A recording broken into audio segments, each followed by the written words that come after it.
Assalamu alaikum. Welcome to Verilog Tutorials for Beginners. In today's topic, we are going to design 4 by 1 by mux using case statement. In one of the previous videos, we have designed 2 by 1 mux by using a ternary operator. But today we are going to design 4 by 1 mux using case statement. So let's start with the theory. The theory of the 4 by 1 mux is exactly the same as 2 by 1. The only difference will be if we draw the block diagram. So the block diagram of 4 by, as we have known that the selector pin for the 4 by 1 mux should be 2. Selector base should be 2. So that's why the inputs we get can be s raised to power 2. So it will be 4. Okay, अगर हम इसकी block diagram design करते हैं, so what will be the block diagram कि आपके पास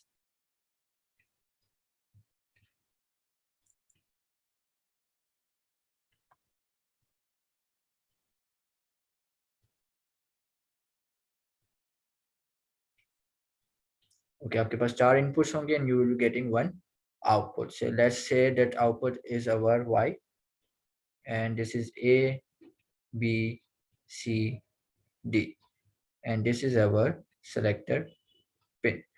ठीक है, basically पिछली बार हमने जो 2 by 1 मक्स बनाया था उसमें हमने जो डाटा बिट रखी थी डाटा की वो 2 बिट्स रखी थी. तो सेम आज हम यही काम कर रहे होंगे कि हम a को यहाँ पे 2 बिट्स का रखेंगे, इसी तरह b भी जो हमारा होगा वो भी हमारे पास 2 बिट्स का होगा, c will again will be our 2 bits, d will also be 2 bits, similarly the y output will be also of 2 bits. ठीक है, अगर हमारे पास 4 इनपुट्स हम कॉम्बिनेशन बना रहे हैं तो हमारे पास जो आज s होगा वो भी हमारे पास 2 बिट्स कॉम्बिनेशन के ऊपर होगा, वो भी 2 बिट्स का ही होगा. So this is the general block diagram of 4 by 1 mux which we are going to implement in Verilog code. So सबसे पहले हम इसका ट्रूथ टेबल देख लेते हैं. ट्रूथ टेबल की अगर मैं बात करूं, so let me clear it out first.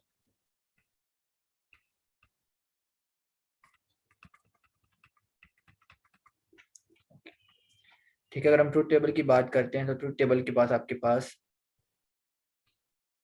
you have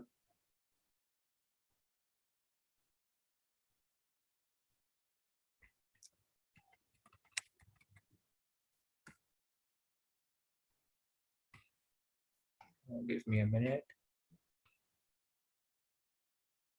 okay, so let's start with our truth table. अगर ट्रूथ टेबल की बात करें तो बेसिकली हमारे पास यहाँ पे एस जो है वो 2 बिट का है, तो इसका जो ट्रूथ टेबल होगा वो भी आपके पास 2 बिट का बनेगा. तो sir one will be the S1 and will be the S0 and you will be having our output. So अगर इसके हम ट्रूथ टेबल की कॉम्बिनेशन बात करें तो S0 के हमारे पास अगर 2 इनपुट्स है, so the possible combinations will be 0 0 0 1 1 0 और 1 1. ठीक है, तो ये 4 पॉसिबल कॉम्बिनेशन हमारे पास इस अकॉर्डिंग टू एस बिट के हमारे पास हो सकते हैं. अगर 2 बिट है तो हमारे पास इसके 4 पॉसिबल कॉम्बिनेशन हमारे पास हो सकते हैं. तो now we have the design the truth table कि जब आपके पास दोनों ही बिट 0 हो तो y के ऊपर क्या आंसर मैप हो जाए, a का जो आंसर है वो y के ऊपर आउटपुट पे आ रहा हो. इसी तरह अगर 0 1 है तो आपके पास जो b का है वो आपके पास y पे आ रहा हो. अगर 1 0 है तो c will be should be map on output y and अगर 1 1 है तो आपके पास जो d है वो आपके पास y के ऊपर मैप हो रहा हो. So this is our truth table जिसको हमें वेरीफाइड करना है in for our design logic. So let's move towards the coding part.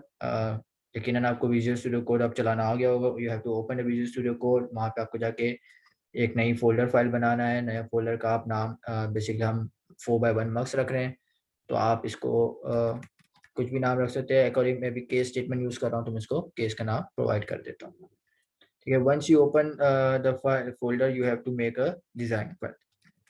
ठीक है, सबसे पहले बना लेते हैं डिजाइन डॉट बी की file. Okay, let's me open. ठीक है, अच्छा सबसे पहले जैसे हम अपना काम करते हैं what we have to do is to have to design a module. ठीक है, मॉड्यूल बेसिकली हमारे पास मक्स है 4 by 1 का, तो इसको हम मक्स केस के नाम से इसको मेंशन कर लेते हैं कि भाई हम मक्स बना रहे हैं with using the case statements. ठीक है, इसके बाद इसकी पोर्ट लिस्ट होगी. तो यकीनन पोर्ट लिस्ट के अंदर हम हमने देखा था कि हमने डिजाइन के अंदर 4 पोर्ट्स इनपुट पे डिफाइन किए हुए, एक आउटपुट पोर्ट है और एक हमारी सेलेक्टर पोर्ट है. So the variables can be anything, तो हम अपने हिसाब से वेरिएबल्स रख सकते हैं. For the sake of simplicity में वही वेरिएबल्स रख रहा हूँ जो हमने डिजाइन में मेंशन किए हैं. So a, b, c, d, s, y.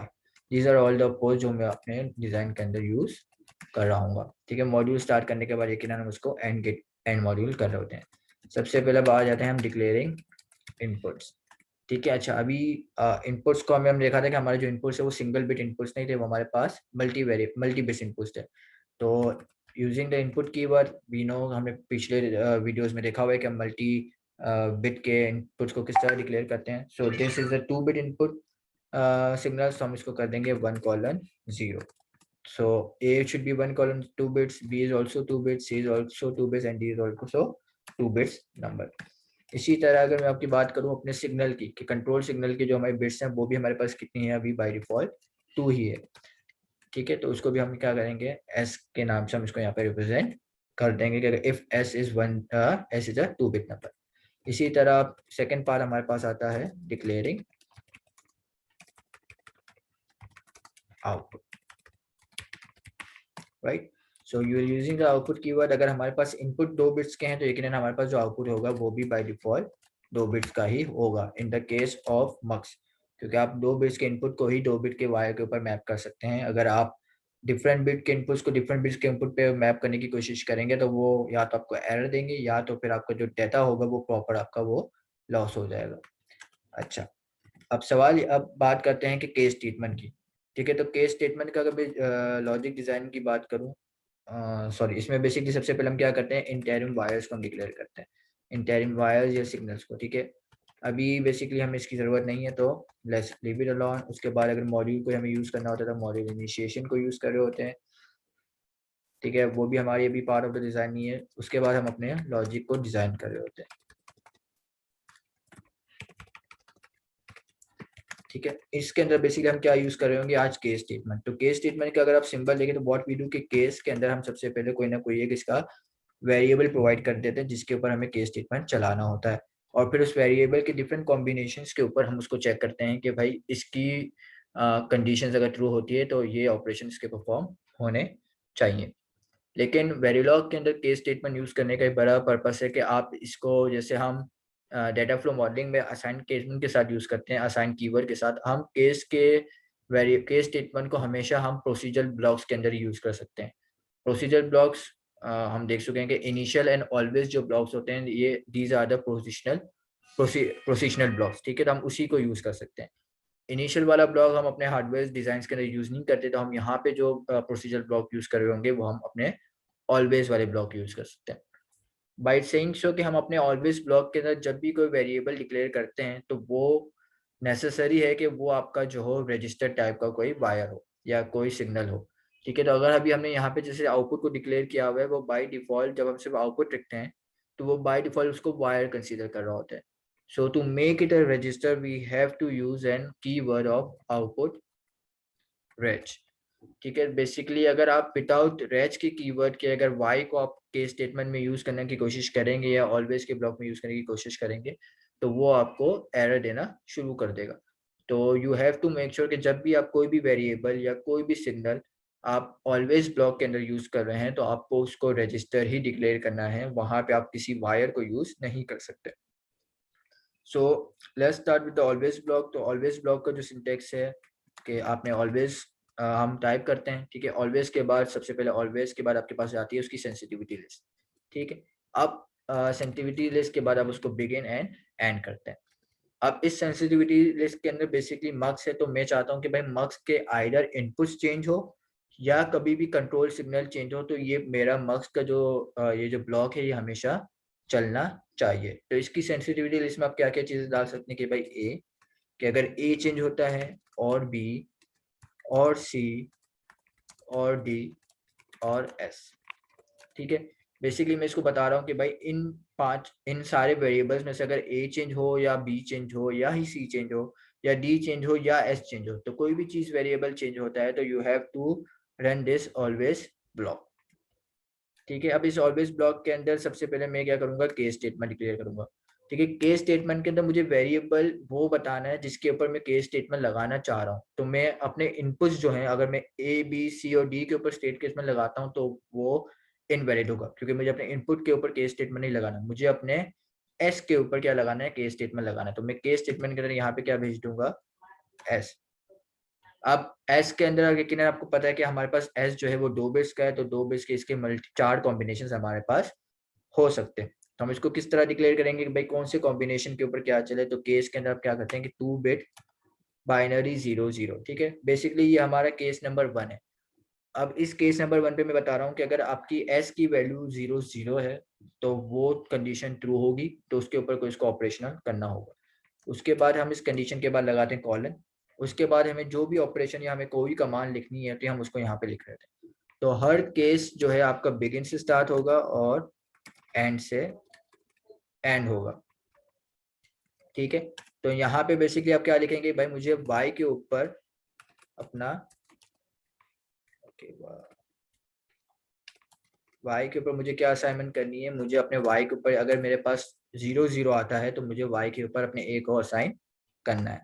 The second condition will be 2 bit binary 0 1। अगर 2 बिट बाइनरी 0 1 है तो बिगिन से स्टार्ट करेंगे, it will be and with and. और उसके अंदर आप क्या असाइन कर देंगे कि y के ऊपर आप b को असाइन कर देंगे। And same goes for 2 bit binary 1 0, ठीक है। ये सारे हम बेसिकली उसी चीज को हम देख रहे हैं जो हमने वहाँ पे अपने ट्रुथ टेबल को देखा हुआ है कि किस तरह से वो वहाँ पे काम डिफरेंट डिफरेंट ट्रुथ टेबल के ऊपर हम किस तरह इसके अपने इनपुट्स को आउटपुट के ऊपर अपने इनपुट्स को मैप करवा रहे हैं। सो वाई विल बी सी। उसके बाद हमारे पास आता है 2 बिट बाइनरी 1 1, उसके ऊपर कॉलन बिगिन, ठीक है, end so the Y will be D, right. अच्छा, अब बेसिकली अभी केस स्टेटमेंट में देखा जाए तो बेसिकली ऐसा आपका सिर्फ 2 बिट्स का था, तो इसीलिए हमारे पास यहाँ पे 2 बिट्स के पॉसिबल सारे कॉम्बिनेशंस क्या थे वो कवर अप हो गए थे। व्हाट इफ के मेरे पास कोई एक ऐसा पोर्ट हो जो मल्टीपल अगर 3 बिट सिग्नल्स हो, उसमें मेरे सारे इनपुट्स यूज ना हो रहे हो, तो इसके लिए हम क्या करते हैं, जैसे हम दूसरी प्रोग्राम्स के अंदर आपके पास केस स्टेटमेंट के बाद एक डिफॉल्ट केस होता है, तो इसके अंदर हम भी हमारे पास यहाँ पे भी हम डिफॉल्ट केस को इंट्रोड्यूस करवा देते हैं कि भाई डिफॉल्ट जो भी हो बिगिन, उसको भी आप बिगिन एंड में लिखेंगे। And default will be something like कि आपने इसको बिगिन किया और y के ऊपर आपने असाइनमेंट करवा दी 2 बिट बाइनरी 0 की, कि भाई अगर इन पर्टिकुलर इन चारों केस में से अगर कोई भी केस नहीं है तो आप क्या कर दें, y के ऊपर 0 असाइन कर दें। अच्छा, केस को बिगिन करने से साथ साथ हमें क्या करना पड़ेगा, एंड केस भी हमें करना पड़ेगा, ठीक है, क्योंकि केस आपके पास यहाँ से बिगिन होता है तो आपको यू हैव टू मेंशन कि भाई यहाँ पे आके मेरी जो केस स्टेटमेंट है वो एंड हो चुकी है और यहाँ पे मेरा ऑलवेज ब्लॉक जो है वो एंड हो चुका है। So this is how you design your case statement, ठीक है। बेसिकली अभी ये सिर्फ आपके पास एक हमारे पास एक वेरिएबल है तो हम एक बिगिन और एंड के अंदर एक कमांड या एक सिंटेक्स लिख रहे थे। अगर मल्टीपल आपके पास कमांड हो तो आप इसको बिगिन एंड एंड के अंदर मल्टीपल कंडीशंस या मल्टीपल कमांड्स भी या लॉजिक डिजाइन मल्टीपल आप उसके अंदर लिख सकते हैं, ठीक है। So this by doing this we are done with our design. Let's move to our test bench, ठीक है। सबसे पहले आपको वही टेस्ट बेंच डॉट पी की फाइल डिजाइन करनी है। लेट मी ओपन माय, ठीक है। Module TB ports will be empty and module, ठीक है। आई एम होपिंग कि आप अब इससे बहुत ज़्यादा फेमिलियर हो चुके होंगे, तो इसके अंदर मैं डिटेल्स के अंदर नहीं जाऊंगा ज़्यादा। Let's start with the declaring of design. Design का मेरा नाम क्या था कि भाई मक्स अंडरस्कोर केस, उसको हम नाम दे देते हैं दट का, एंड इट्स इनपुट लिस्ट, ठीक है। पोर्ट्स आई नो कि मेरे पास ए है, B, C dot D comma dot S comma dot Y, right, ठीक है। डिजाइन करने के बाद दिस शोज कि भाई मुझे कौन कौन से अपने डिक्लेयरिंग वेरिएबल्स को डिक्लेयर करना है। सो आई नो कि मेरे पास A B C D and S R are the inputs and Y is the outputs. तो इनपुट्स को हम किससे डिक्लेयर करते हैं, रेड से, and all of this input will be a 2 bit Y. So A comma B comma C comma D comma S, right. And wire will also be a 2 bit wide, क्योंकि जो इतने inputs होंगे उसी तरह इसका output होगा। सो wire Y, ठीक है। Let's map A into A, B into B, C into C, D into D, and S into S, and Y into Y, ठीक है, डिक्लेयरिंग डिजाइन के बाद आपके पास काम आता है designing stimulus. Again procedure block initial begin वाला use होता है विद एंड। सबसे पहले हम वैल्यूज प्रोवाइड कर देते हैं ए को मैं देता हूँ 2 बिट बाइनरी नंबर 1 1। ठीक है, बी को हम दे देते हैं 2 बिट बाइनरी 1 0। सी को हम दे देते हैं 2 बिट बाइनरी 0 1। और डी को हम दे देते हैं 2 बिट बाइनरी 0 0, राइट। अच्छा, उसके बाद डिले 100 सेकेंड। अच्छा, अब यहाँ पे दोबारा मैं अभी एस के इनपुट्स को प्रोवाइड नहीं कर रहा हूँ, तो लेट्स सी के इस बार जब हमने डिफॉल्ट केस रखा हुआ है तो एस किस तरह से बिहेव करता है, या उसमें हमें किस तरह का आउटपुट हमें नजर आता है। पिछली बार जब हमने 2/1 बक्स के अंदर जब एस को इनपुट नहीं दिया था तो हमें वहाँ पे एक्स प्रोपोगेशन नजर आ रहा था। तो लेट्स सी के इस बार हमें किस तरह का इसका बिहेवियर नजर आता है। So now I will give after 100 second I will going to give an input of s of 2 bit 0 0. Then again 100 seconds delay. Let's copy this.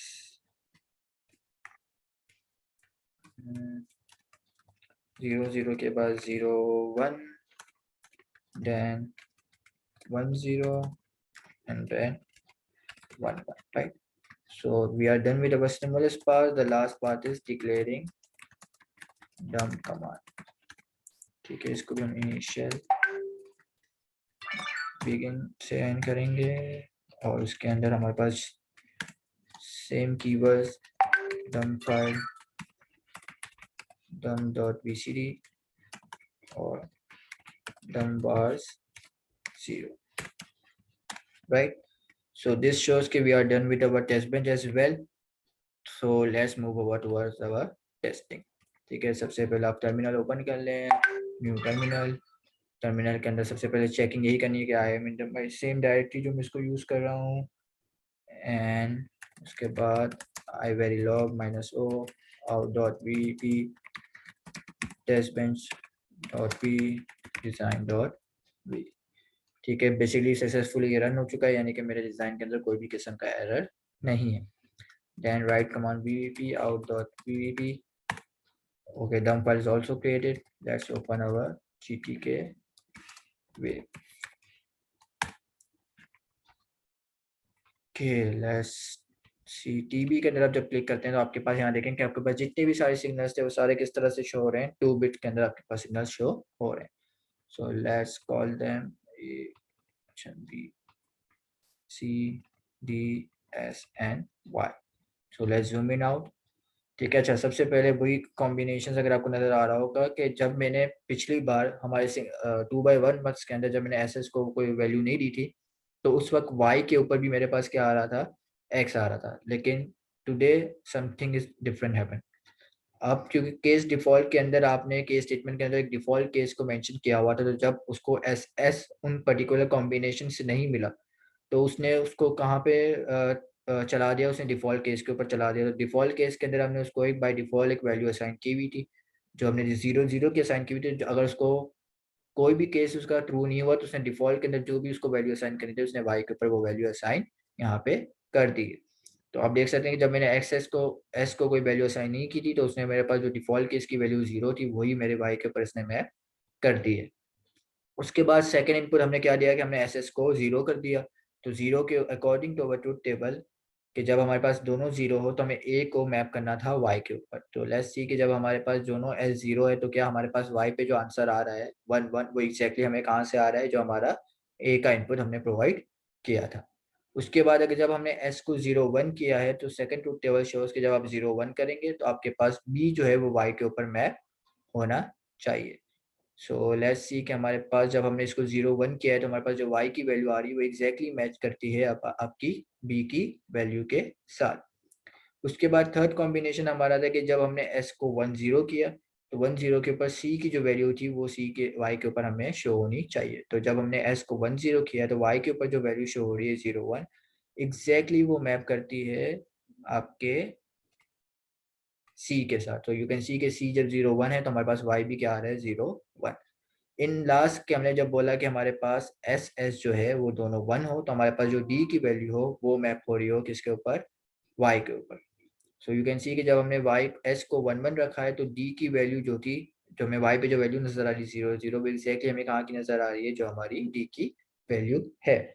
So this shows के जो हमने केस स्टेटमेंट के through हमने अपने 4x1 मक्स को design किया है वो परफेक्टली हमारे पास वर्क कर रहा है और वो चल रहा है। तो आप इसी को मजीद 4x1 मक्स को मजीद आप 8x1 का मक्स भी बना सकते हैं यूजिंग द केस स्टेटमेंट, ठीक है। और या आप अपने और मजीद डिफरेंट ऑप्शंस को भी आप यहाँ पे इसको डिजाइन करके वेरीफाई कर सकते हैं। So that is all for today, thank you very much.